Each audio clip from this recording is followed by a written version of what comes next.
భావితరాలకి ఆదర్శంగా నిలవటం లేదా ప్రస్తుత తరానికి సంబంధించి తాత్కాలిక రాజకీయ ప్రయోజనాలు సాధించడం. ఈ రెండిట్లో ఏది కరెక్ట్ అవుతుంది, ఏది రాంగ్ అవుతుంది అంటే నా దృష్టిలో అయితే భావితరాలకు ఆదర్శంగా నిలవటం. కాకపోతే భావితరాలలో మనల్ని ఎక్కడ ద్రోహిగా చూపెడతారో అన్నటువంటి ఒక భయం కూడా ఇద్దరు ముఖ్యమంత్రుల దగ్గర ఉంటుంది. అందుకోసమనే జటిలం. బట్ పెద్ద మనుషులుగా చలామణి అవ్వాలంటే ఇప్పుడు ఎప్పుడో కుదుర్చుకున్నటువంటి రాయలసీమకి సంబంధించినటువంటి ఒప్పందం ఎందుకు మాట్లాడుతుంటారు? పెద్ద మనుషుల ఒప్పందం అన్నటువంటి పాయింట్ ఎందుకు వస్తూ ఉంటుంది పదే పదే ఆ నివేదిక. బట్ అది ఇంతవరకు అమలు కాలేదు. కానీ పెద్ద మనుషుల ఒప్పందం అంటారు. అట్లాంటి పెద్ద మనుషులుగా ఇద్దరూ చేస్తే బాగానే ఉంటుంది. 5 ఊళ్ళు వాళ్ళకి ఇచ్చేస్తే నష్టం లేదు. కానీ రేపొద్దున ఈ సమస్య ముంపు సమస్య పెరిగితే వాళ్ళకి పరిహారం అన్నటువంటి అంశం మళ్ళీ తెలంగాణ ప్రభుత్వం చేతిలోకి వెళ్తుంది.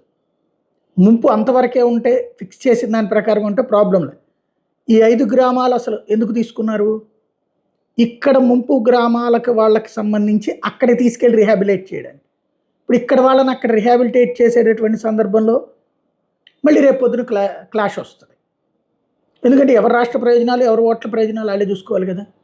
కాబట్టి ఇది పరిష్కారం అంత సులభం కాదు. ఇద్దరు కలిసి కేంద్ర హోంశాఖకి రాస్తే అది భవిష్యత్తుకు సంబంధించినటువంటి సందేహాలు, సమస్యలే. అది ఇచ్చేసేసిన తర్వాత వాస్తవంగా అయితే ఆంధ్రాలో అక్కర్లేదు. కానీ అసలు ఎందుకు తీసుకున్నాం 7 మండలాలు అంటే ఈ కారణంగానే ముందు జాగ్రత్త చర్యగా ఇవ్వబడినటువంటి. ఇప్పుడు అది ఏమాత్రం తేడా వచ్చినా ప్రాబ్లం ఆంధ్రాకి. అలాగని ప్రాబ్లం లేకుండా చూడటానికి తెలంగాణ ప్రభుత్వం ముందుకు ఉండొచ్చు. కానీ ఎవరు శాశ్వత ముఖ్యమంత్రులు కాదు. రాజకీయ ప్రయోజనాల ప్రాతిపదికనే ఉంటుంది. అది ఒక ఆస్పెక్ట్. రెండవది, తెలంగాణలోని భవనాలు ఏమి ఇవ్వనని చెప్పేసి రేవంత్ చెప్పేస్తున్నారు. రైట్, తీసేసుకోండి. దానికి బదులుగా ఆంధ్రాకి డబ్బులు ఇచ్చేయండి. 1,90,000 కోట్ల రూపాయల డబ్బులు రావాల్సి ఉంటాయి. ఇచ్చేసేయండి, తప్పే లేదు. తెలంగాణలో బిల్డింగ్ ఇప్పుడు ఆంధ్ర వెళ్ళి అక్కడ బోర్డులు పెట్టుకుని ఎట్లా మెయింటైన్ చేయాలి? కష్టమే. డబ్బులు ఇచ్చేసేయండి. 1,90,000 కోట్లు ఇస్తారా? ఇచ్చే పరిస్థితులు ఉందా? లేదు. లేనప్పుడు ఎట్లాగా మరి? అంటే ఇద్దరు అన్నదమ్ముల మధ్యన పంపకం జరిగింది. తమ్ముడు వచ్చి నేను చిన్నోడిని కాబట్టి మొత్తం నేనే అట్టు పెట్టుకుంటాను, నువ్వు పెద్దోడు కాబట్టి బయటికి వెళ్ళి కష్టపడి బతుకు అని చెప్పినట్టు జరిగింది రాష్ట్ర విభజన.